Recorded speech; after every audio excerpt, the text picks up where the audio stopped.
સમાંતર શ્રેણીનો ખૂબ જ અગત્યનો દાખલો, એક શાળામાં વિદ્યાર્થીઓના સમગ્ર શૈક્ષણિક પ્રદર્શન માટે 7 ઇનામો આપવામાં આવે, એટલે કે ટોટલ ઇનામની સંખ્યા 7 અને એના માટે ફાળવેલી રકમ એટલે કે 7 ઇનામની કિંમત એનો સરવાળો SN બરાબર 700.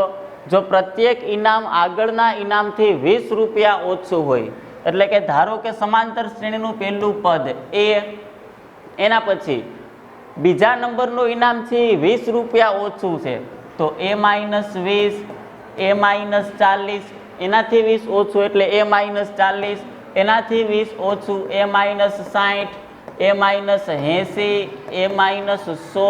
કેટલા ઇનામ થયા ટોટલ? 1, 2, 3, 4, 5, 6 અને 7મું A-120. હવે આમાં A બરાબર A, ડિફરન્સ D, કેટલાનો વધારો થાય છે? 20 રૂપિયા